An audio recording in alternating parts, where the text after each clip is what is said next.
all of a sudden you have wives getting in my Facebook inbox asking if I've seen their husband at the club and all these things. And it became really uncomfortable. And I'm like, I don't ever want to be married. That was just kind of how I felt. I was like, I don't want to be that person. And then I eventually moved when I got away from him. And it went through restraining orders. It went through court. It went through a lot of things. I had a 10-year restraining order because it got so violent. Wow. Hello, everyone, and thank you for joining us for another episode of Millionaire Stripper. I am Christine Danielle, the Millionaire Stripper.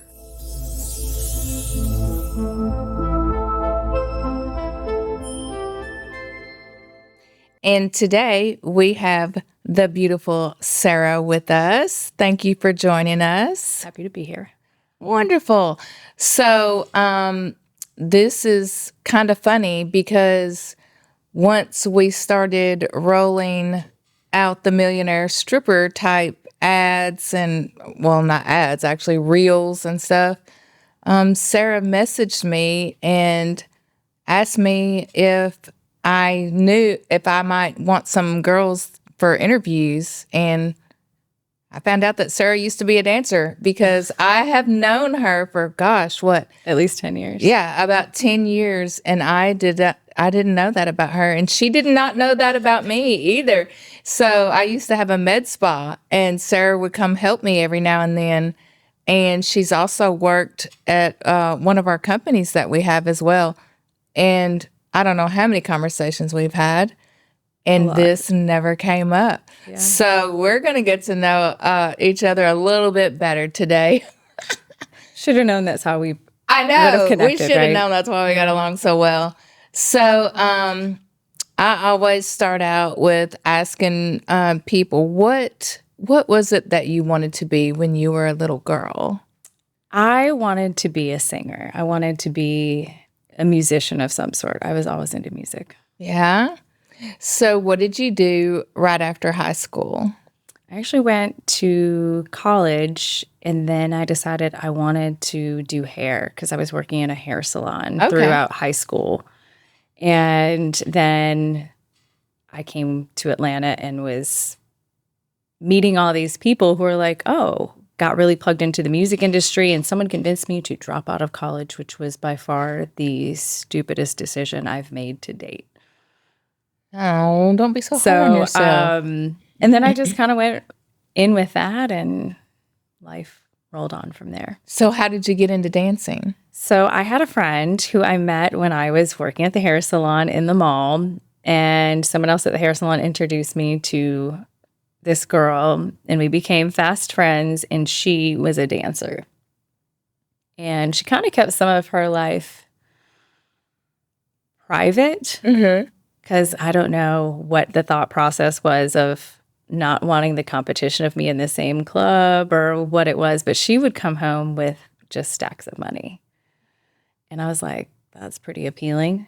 Oh, right. we were roommates for a long time. And I was like, okay, what are you doing for this money? Like, what is really happening? Right. And I eventually got a job in a different club, and it went on from there. So how old were you? That's a good question. I think I was maybe 20, maybe 19. Too young to drink. Too young to drink. And so actually the club I first worked at did not serve alcohol. So it was like one of the only clubs in the county I lived in that was allowed to still exist. And there was no alcohol in the club. Was it because you were allowed to get totally nude there? Correct. Yeah, that's usually how it goes. One or the other. Right. Yeah. If you're serving alcohol, it's topless only, for those that don't know that. And if it's BYOB, were they BYOB? No, you couldn't even do that. Oh, you couldn't do that? It was just none at all. Okay. So, and you couldn't do lap dances there either. You did had to get on a table, and you could do all kind of things on the table, which I think is far worse than a lap dance. Oh, my word. Here's what I'm imagining. Your leg muscles for climbing on the table. We're not talking about a stage where there's stairs. You had to climb on a chair to get on the table? You had to have really good balance. So yes. I had really nice legs. Because it was probably small tables, right? Yeah, and it was very scary. I was like, okay, I don't want to fall off it. And people did. Oh my gosh. Because I'm sure people were drinking on the sly. I was in my own lane, so didn't really pay attention. I was there for myself. So what made you make that decision, just seeing her money?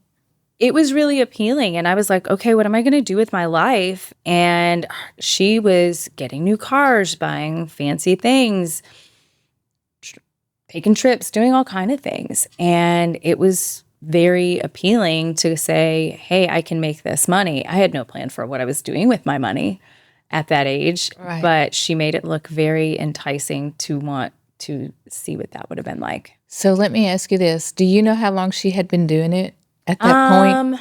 It would only be a couple years at that point that she was doing that.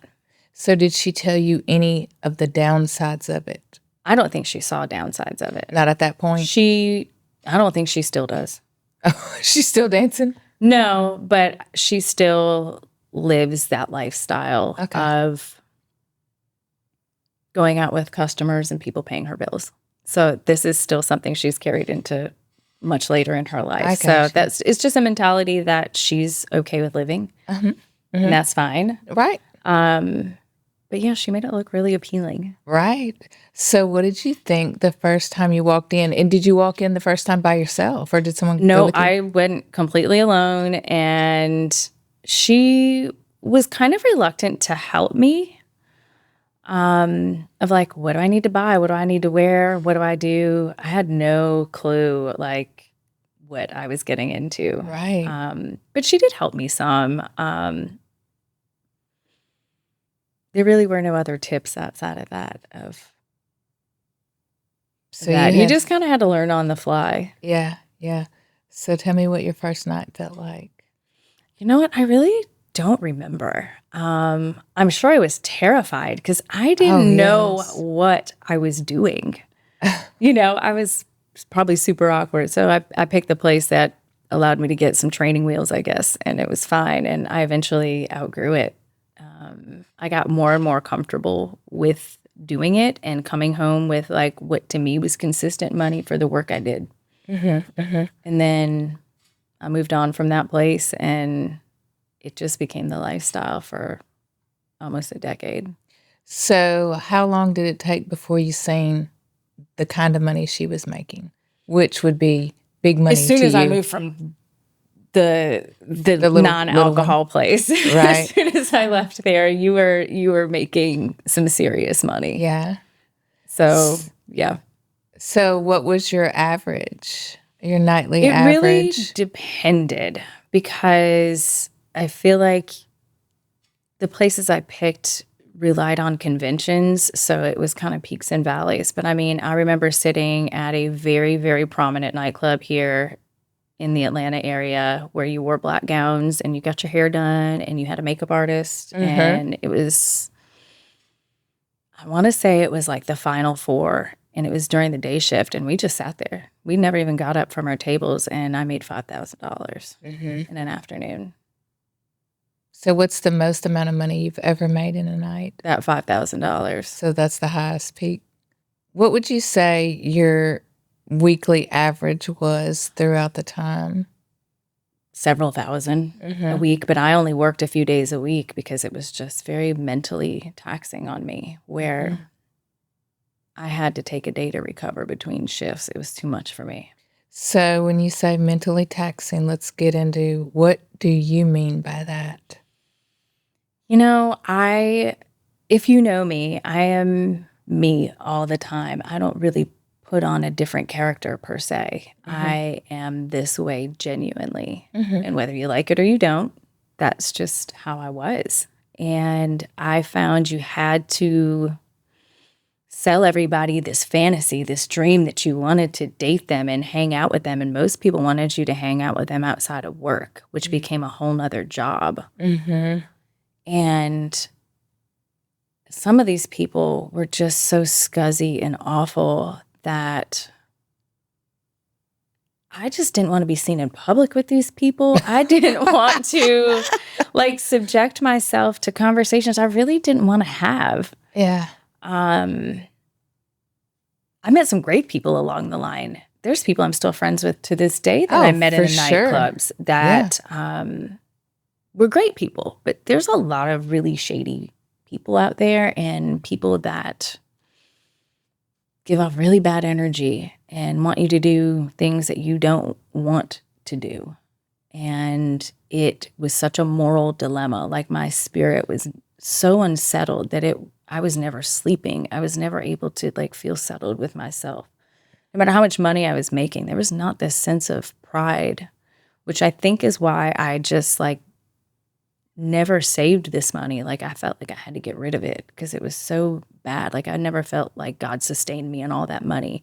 There's times I've made so much less money and found a way to like still live. Oh, if that makes sense. Yes, you know, absolutely.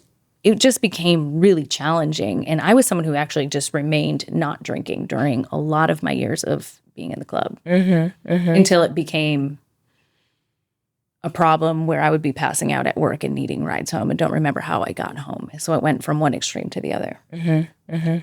So you say you are who you are, you know, your personality wise. Did you have to mentally switch into another person when you went to work?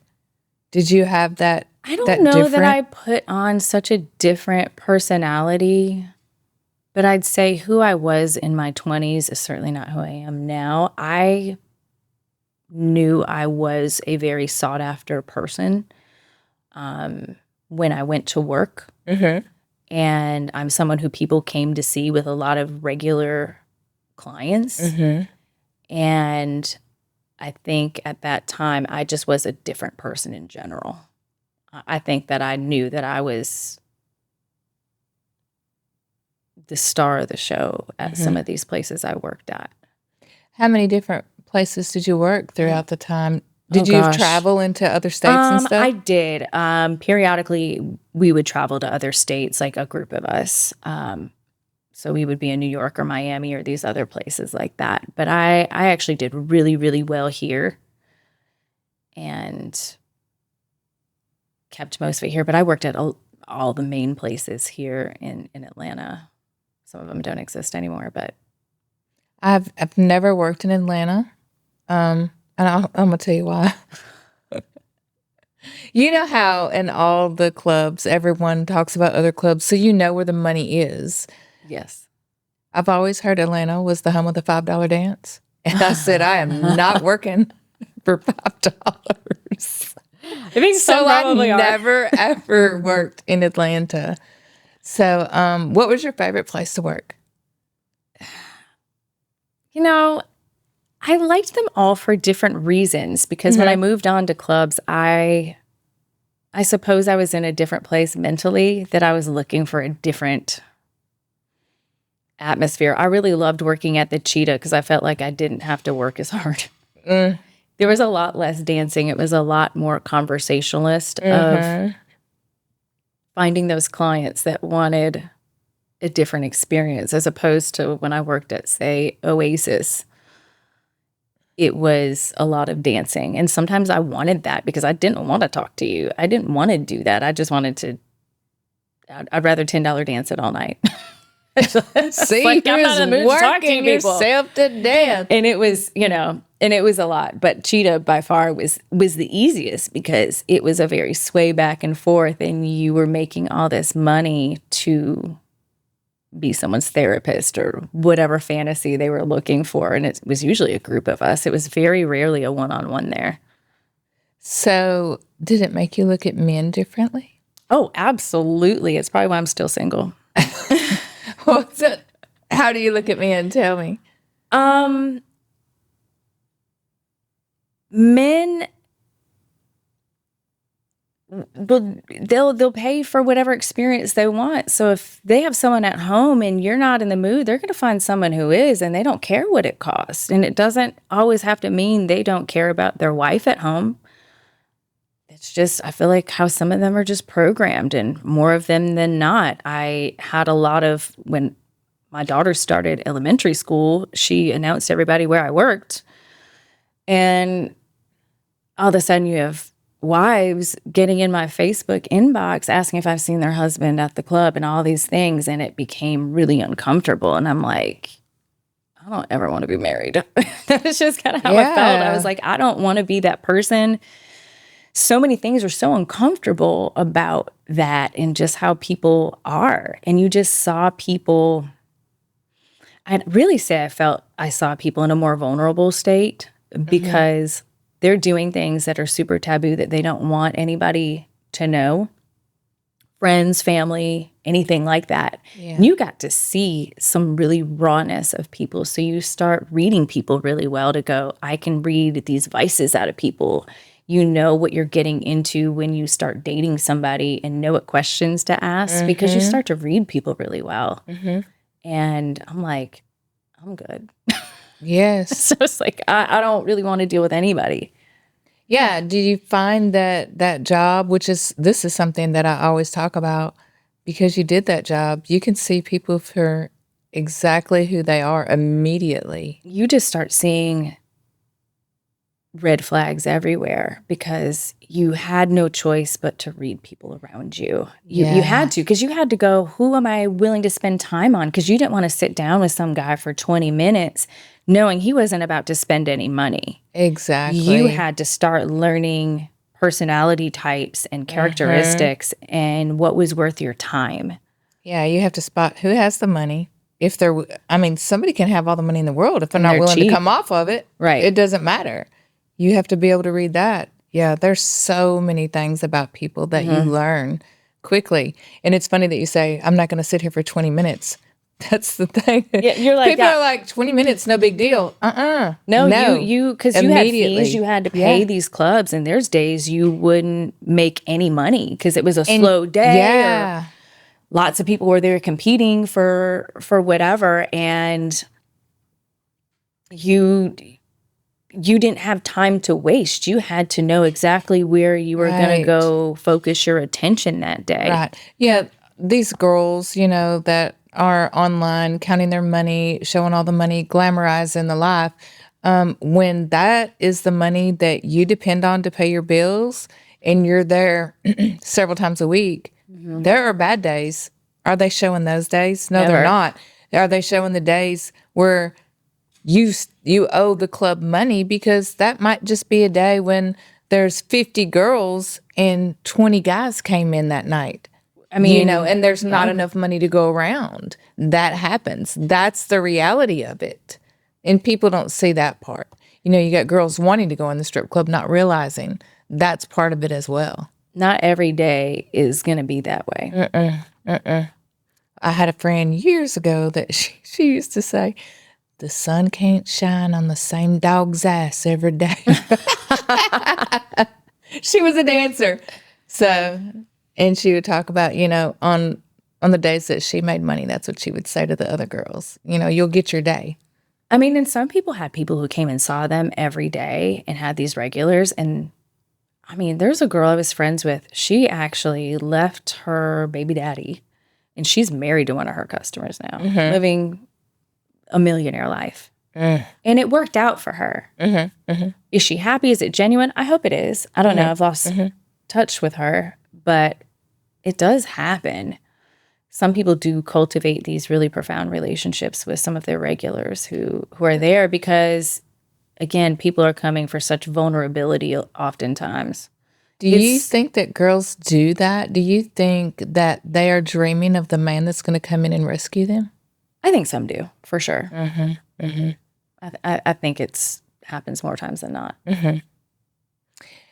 Happens as in the girls dream about it, or happens that it really does happen that somebody whisks them away to a new life? I think they dream of it. I think some of them just compromise their own life and they go, well, I'm successful because I married into some success and that made them successful. But I think some of them still live fairly empty. But I can't really speak on that with people I know personally. Like I said, I know one that did that. Now, how happy she is with it, I have no idea. Well, I would probably say she is no more or less happy than she would be if she married a man off the street that was a millionaire, whether he came in there or not, because I have found it to be they're all the same. It doesn't matter if they're in there or not. That's just my opinion. And I did it for a very long time. And I've been married quite a few times to non-customers. And they're all the same. Same stories as the women have that their husbands were inside the club. So that's why I've been divorced a lot of times too. But did you have your daughter already when you started No. dancing? So Nope. how old were you when you had the baby? I was 26. 26. So And how I met him in the club. You met him at the club? I did. So you know what it's like for a guy to come in and sweet talk you. Tell me what happened with that. I was just young and naive, and I was doing so much with it in the music business and trying to pursue these things. And I was just like, this is just a scam. Like, all of these people are the same. It's just, I just wanted somebody not in that industry, because in Atlanta, that's who came into these places. And some of the places I worked were like big celebrity hangouts, and you couldn't help that they wanted to talk to you. Mm-hmm. And that came my circle. And I just like, I want someone who's not doing this, you know? And he was funny, and, you know, he came in there all the time. He was friends with people. And I just came to find out that all that was a facade. And it was a really, really tumultuous time of my life. Oh. That probably set me back in so many ways. I pretty much gave up everything and lost everything. And it was very abusive. It was very traumatic. But I have my daughter, so. How long were you guys together? Not a long time. I think it was just like a whirlwind where he lived down the street from the club, and I'd be like, oh, I need a ride because I got drunk, because I started drinking at that time. And he'd be like, great, come stay at my house. And that became a trap.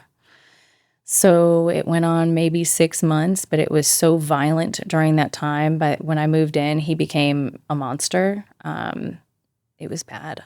I mean, people at the club saw, like, they had to come help me. So had you given up your place when you moved in with him? Mm-hmm. And then I eventually moved when I got away from him. And it went through restraining orders. It went through court. It went through a lot of things. I had a 10-year restraining order because it got so violent. Wow. Yeah. And when his mom's like, oh, well, some of this is his stuff, I was like, you know what? Take every cup, plate, spoon, dish. I made it before. I will make it again. I don't want anything of this. I don't even want this in my life. Right. Take everything I've worked for. If you think it's his, if he wants it, great, take it. And I just left everything.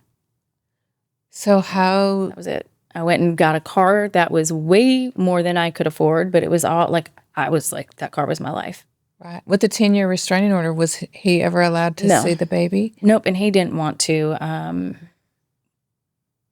His mom knew, and when my daughter was 15, she was really searching for a dad, and the restraining order had expired, and I was like, I hope he's a different person, because he was a bit older than me. Mm-hmm. And he basically was like, this isn't my kid. I don't want anything to do with it. I told my current wife, this isn't my kid. And I was like, well, I actually know you have another daughter that you don't acknowledge. And we connected with her through like one of those DNA tests. Mm-hmm, mm-hmm. And they've met, and he still wants to be like, I don't believe that's my kid. And I'm like, well, you know what? And it broke her heart because she wanted a relationship with him. And I think it really was devastating. And it was just... She's seen the relationships at school that other little girls had with their fathers. And we're probably one of the only single parent households where we live. Mm-hmm. So, you know, it's really sad. I really hoped he would be a different person at that time, especially having grown, and I knew how much I had grown as a person. And I had warned her, I was like, you know, that I kept him away for your own safety. Mm-hmm. And he was just one of those people that taught me the lesson, like, people aren't who you think they are, and you have to really watch these signals of personality types. And it's something that I try to teach her now, is like, everyone's nice until they're not. Mm-hmm. But nope, he just didn't want to be around. And you know what? It's his loss. Yeah, absolutely. Absolutely. She's a great kid.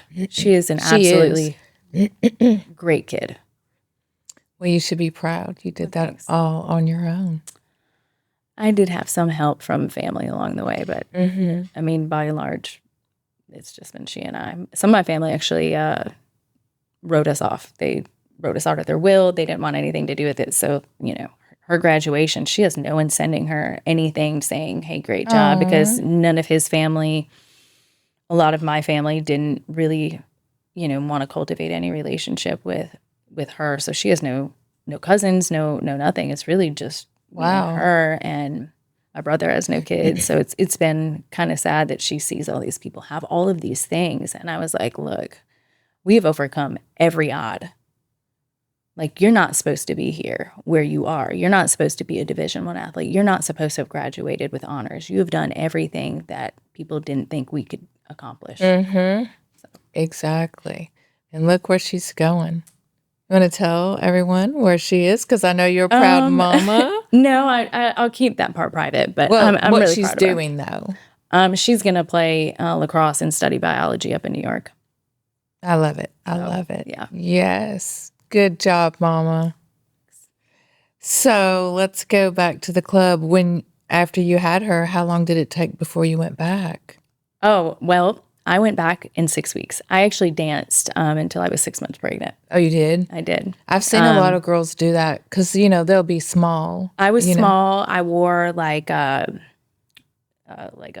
cincher and just kept myself all wrapped up, lots of black.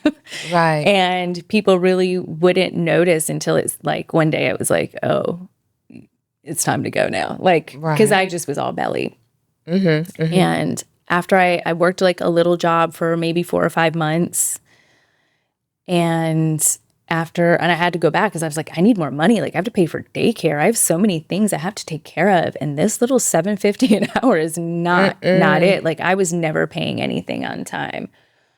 It was really tough. So I went back to work. I was actually like in the dressing room pumping after 6 weeks. Like, at the club, like, excuse me, leaving a dance to be like, why are you dripping milk, lady? Because I was very in shape. So I was only 26, so I just kind of bounced back and was super lucky that I still like looked pretty good. Yeah.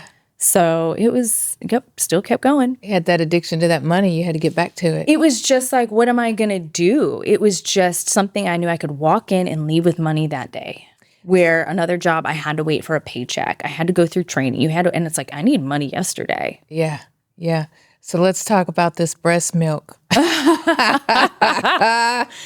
the next question is, so because there are guys that come in with so many crazy fetishes, did anyone have that fetish with you where they wanted to see that? I don't remember. You would have remembered if you had ran across somebody because you would have thought, like, oh my gosh. I didn't. I probably avoided it if it was. I really tried to keep it hush-hush that I had just had a baby. Like, I didn't really want to tell people. Of course. So I don't know that I really disclosed it, and I don't know that I look like I just had a baby. So I don't know that I really disclosed it to people like that. What were some crazy fetishes you did run across? Oh, my gosh. There was a guy would come into this club that's not there anymore, and he would want you to kick him in the balls.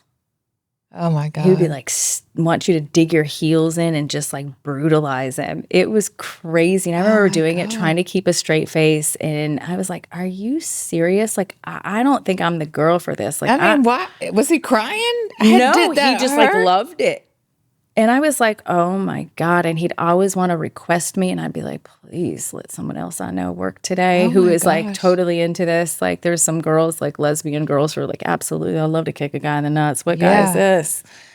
And I just that is by far the biggest standout to me, that he wanted you to like brutalize him, like just beat him up. I don't know. And he was not some weird, ugly looking guy either.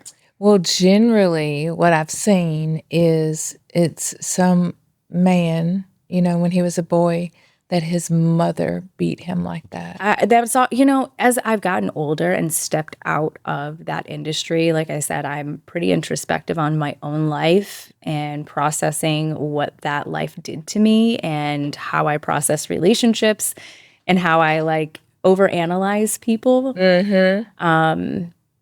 I think about those same things of like, why would you want this? How did you get here? And I think I look at some of the friendships I made with girls in that industry too, of like some of us share similar upbringings and traumas that would even take you into that life to begin with. Right.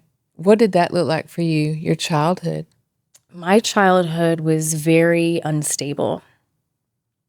Never got along with my mom. They were divorced early and just, had a family member sexually assault me that no one really wanted to take serious or believe. And, I was a bad person for it. And so it was just always my fault and just something that never gets talked about. Things like that, just lots of instability within my own family dynamic.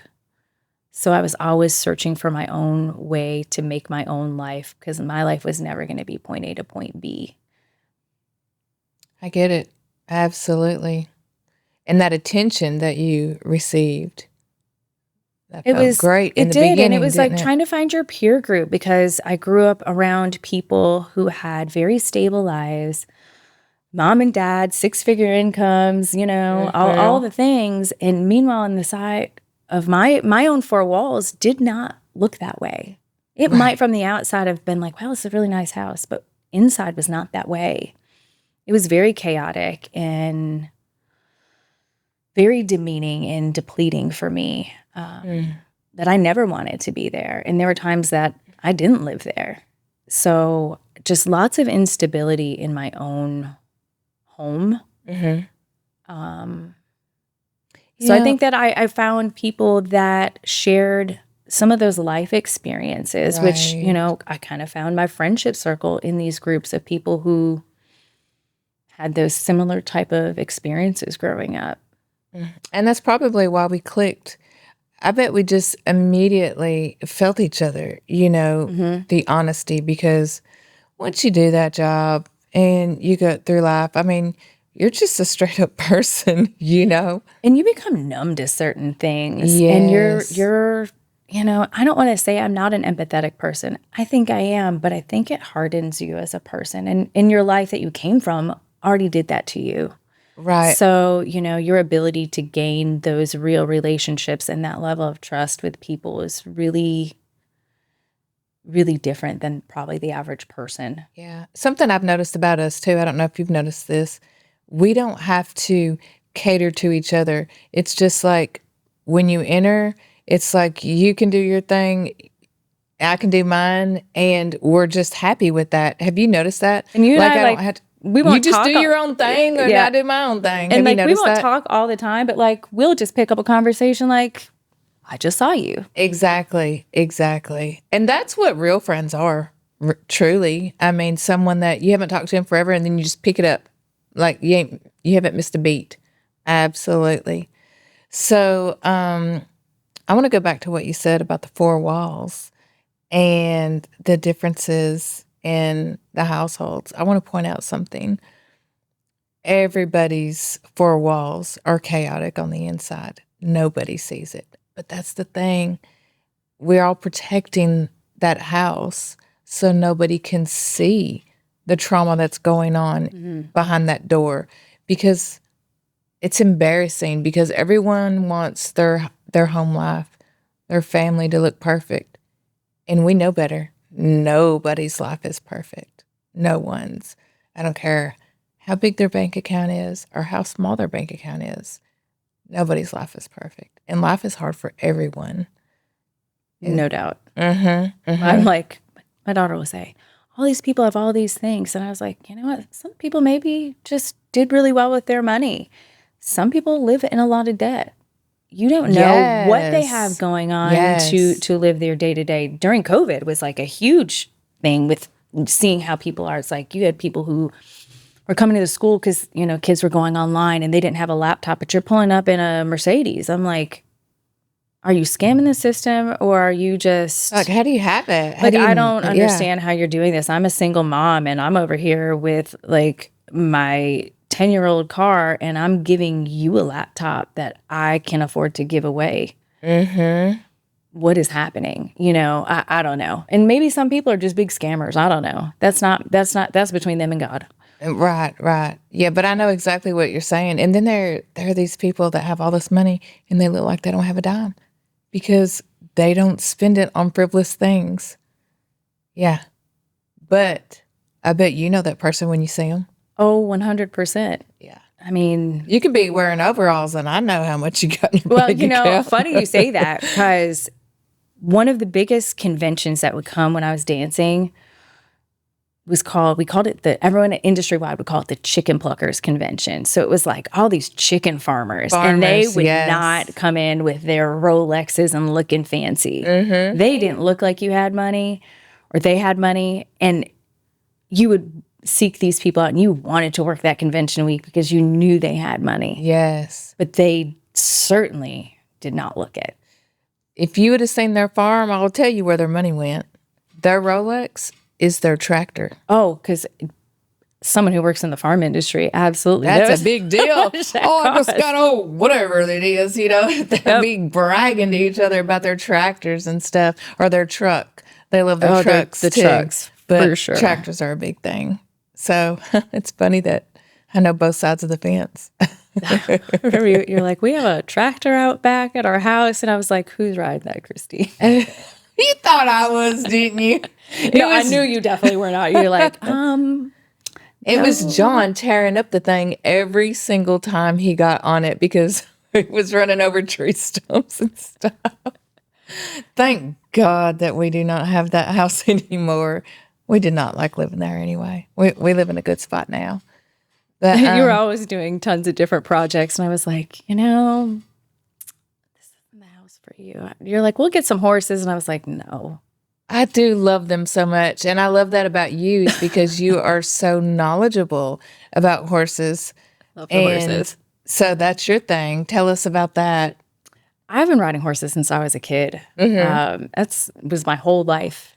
Like, that's all I did. And still my lifelong friends from when I was a kid from riding horses. And when I finally tried on different jobs in my adult life of like, what am I going to do with my big girl life now? How do I take care of my kid? I'm not going back to the club. The club is not what it used to be.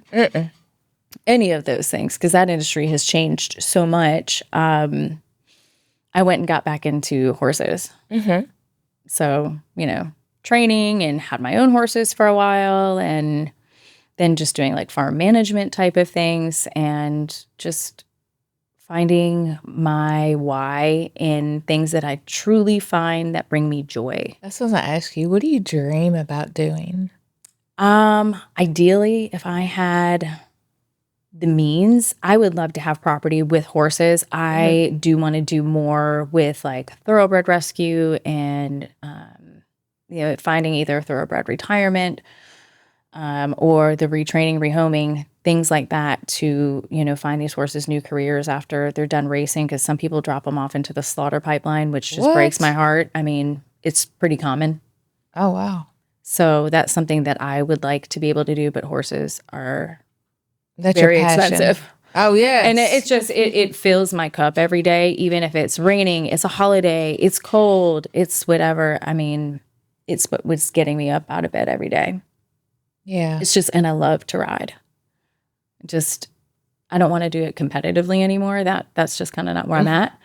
But I just love to be able to do it. I love to be able to help some of these horses with their own trauma and just working through some of that. I love doing body work for these horses and just something that I feel, feeds positive energy for me. Because it's just something I choose to chase now of good energy. Good. If your energy's bad, like you got to go. That's what I was going to ask you. So what do they do to your soul? How do you feel? I mean, the horses don't want anything but someone to love them. And I mean, horses are used for so much equine therapy. They use it for lots of therapeutic riding, especially around here. Tons of that exists because horses have such great energy and are just great healers for a lot of people. And I mean, they're just so free-spirited, and some of these horses do have their own mental blocks and trauma from people who have done terrible things to them. So for me, it's just it's a way for me to just be in my own world. Like I could be out there and it's like, when are you going to be back? I don't know. It Just could be, lose track of I just time. love to be there. I'm Yeah. like, I could be cleaning stalls. I don't care. Right. I just did it because I love it so much. So let's talk about energy. You're just talking about the positive energy they Yeah. have. What is it that being in the club gave you? It was an energy sucker. You talk about people like energy vampires. You have a lot of demons and negative energy in those spaces where there was a point that I remember walking into work and it's like I would get so much anxiety, like internally shaking. You wouldn't see it, but like my nervous system was so dysregulated walking in around so much negative energy in those places. I remember going home at night for years and praying nonstop that some of these places wouldn't exist so that I could just not have to go back because I felt like I was stuck. Because you would be forced into finding something else because that was too easy to go to. And it's like I went back Yes. into bartending and other things because you're so used to that easy money and you condition yourself to it of like waiting for a paycheck seems unreal to you. And it's something you become conditioned to. And you're a slave to your own labor at that point. Right. And I would just pray all the time because I couldn't even go to work every day because I'd be so tired the next day because I was so drained because they just sucked everything from me. And the people, I remember preaching to people at one point when I was going through like this church phase of like really trying to cleanse myself and trying to like master my emotions. Like you don't even realize what's going on. Praying to people and telling them they shouldn't be here. While you're sitting right there. While you're sitting right there, like But stick some money in my purse while you're here, okay? And it was weird. I ended up taking people to church with me that I met there and like clients, and they became friends. And like, it was just a really weird time when I was like trying to figure out how to figure myself out with that energy aspect of life because it was so troubling to my spirit, but I wasn't adept into understanding it. I just knew it existed. Right. So, but those places will deplete all of your energy for sure. And it took like, I would just sleep. I remember doing so much sleeping because it just drained me. Did anybody help you with your little girl at the time that you were dancing? Was it my a mom family would watch member? her overnight, but I didn't have care like that overnight. So it was like, hey, I'll only do it a couple nights a week. So when I went in there, I had to like make the most of my time in there. Did you have to pay her? No, I am super fortunate that she just, My mother made me pay her to watch my kids. I could see it. I could see my mom having to Yeah. ask. I paid in other ways, I'm sure. Right. So, Yes. but I eventually was like, hey, I can't keep doing this. I looked at like overnight daycares. There were some of us moms who were like, I remember a friend of mine who was a waitress in the club. We're still friends. Her kids were a little older, and I'd take my kid to her house, and like her older daughter would watch my daughter while we were both at work. You know, that would be a good idea back in the day. I mean, it's not the same nowadays as it was back in the day to have a daycare for the dancers' kids. Like For sure. where lot of I'm them. from, it was far and few between. But like in the bigger cities where there's several clubs and a lot of the women are working, that would be a good idea. There used to be these ladies that would come every now and again into the clubs, and they'd bring these little bags of like, I don't know, knickknacks. And they would try to convince us to leave the club and try to They would? tell us this and like pray for us and like, How'd that make you feel? there was a time I was like, man, get away from me. Like, I'm not leaving this because the money was so good. Like, it truly is hard to leave. I mean, we're making $500 an hour. We're making great money. And why would you leave that? But there was a point that I became a bit more receptive to it, to be like, how do I get out of this? Like, I can't be 40 in here. What am I going to do? And I think the worst part for most dancers is you make all this money, but no one has taught you financial literacy.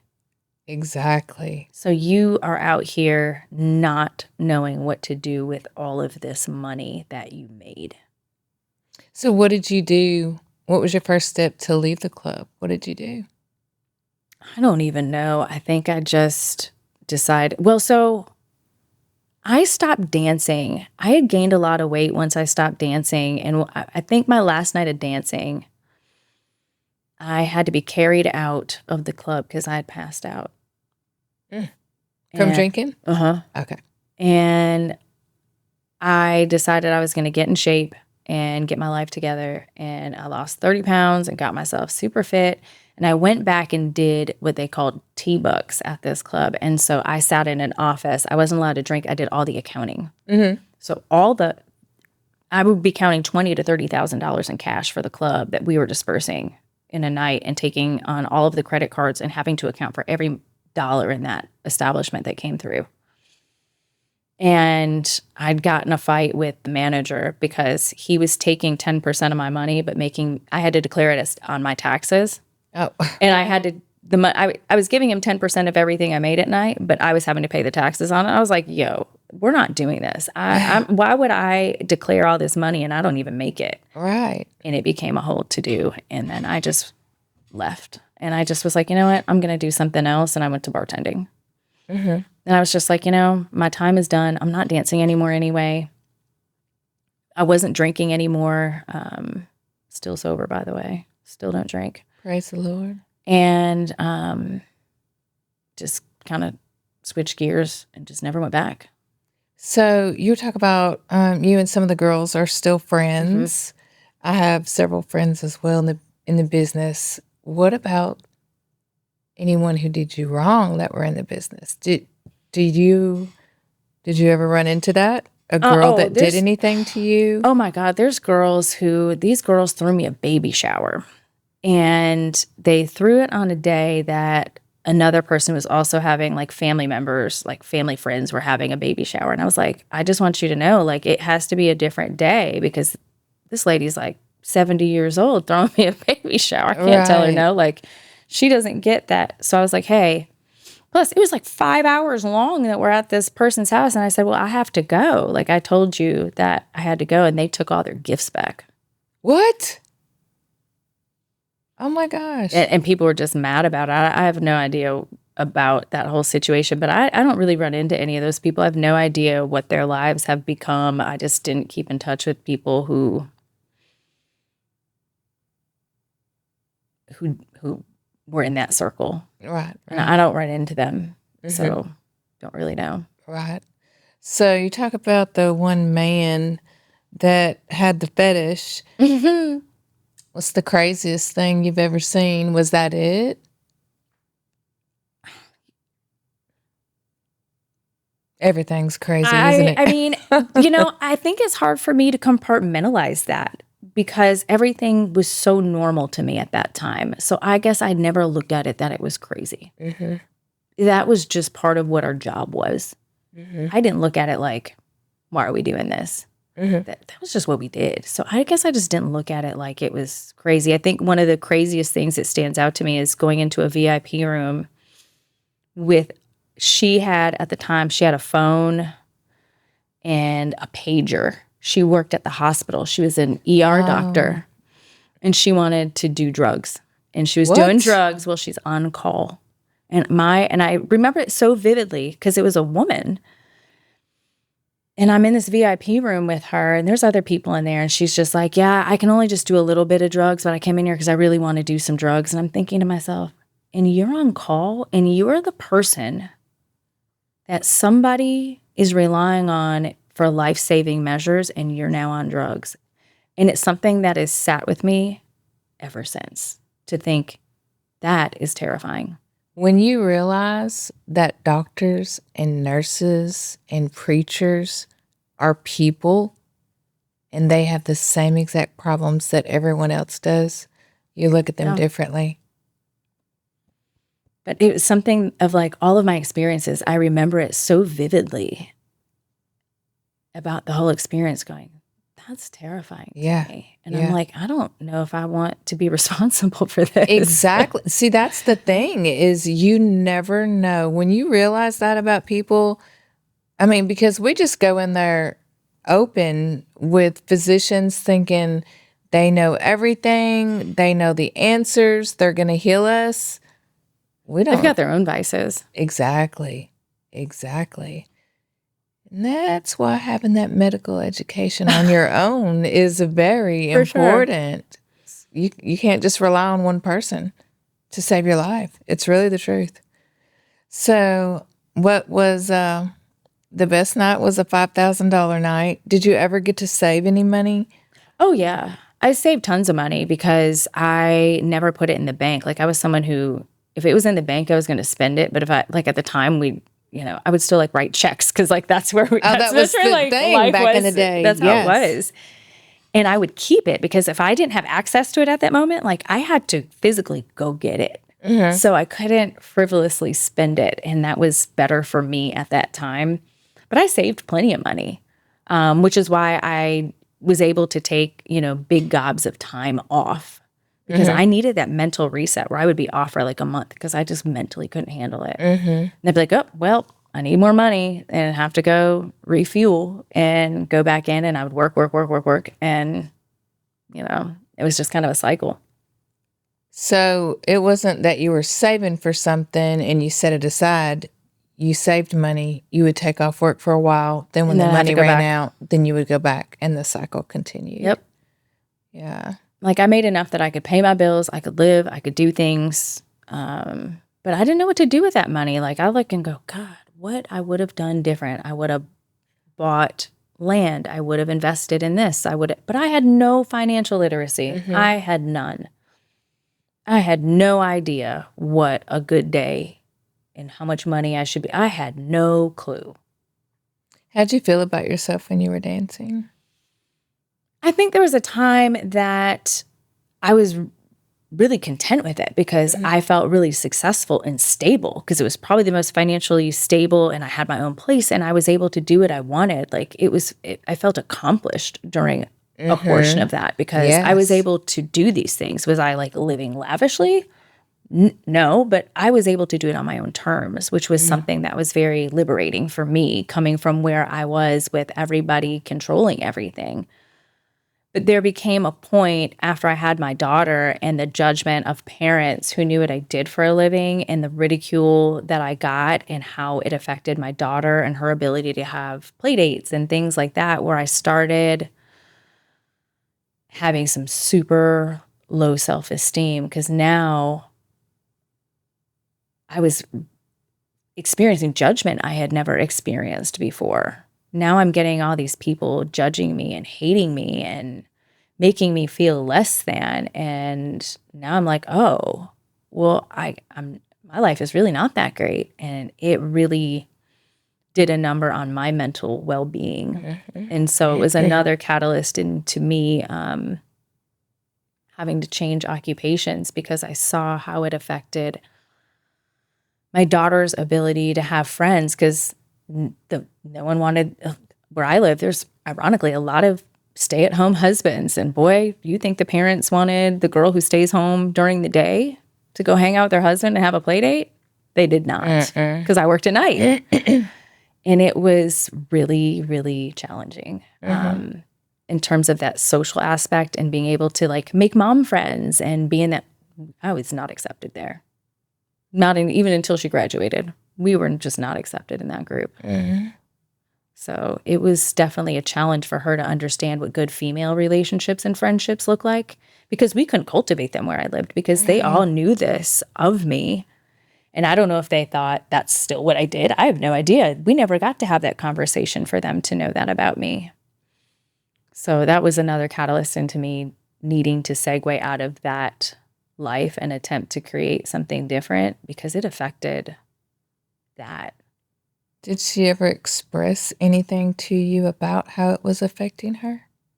Did she actually like know why they couldn't come over? I don't think so. I don't think She did, but I remember her writing me notes. We had a whiteboard, and she'd be like, "Mommy, you make so much money at work. I can't wait for you to come home," because she hated me being gone at night. But I don't know that it ever occurred to her that my job was why some people didn't want to be friends. I remember sitting at the pool, and parents knew what I did for a living, and I would just wear my bikini down to the pool. And I remember a kid, he probably was kindergartner, still lives in our neighborhood, said, "You really need to go find a husband." And I thought to myself, you heard that from your mother. You knew exactly where it came from. And I remember a mom saying, "You're a mom now, like you should wear a different type of swimsuit. You should be more modest." And I was like, "Girl, worry about yourself. Like, I'm going to wear this as long as I feel confident and comfortable. Worry about you." It's always the, it's always the ones that couldn't wear the bikini if they wanted to that are telling you to cover up your body.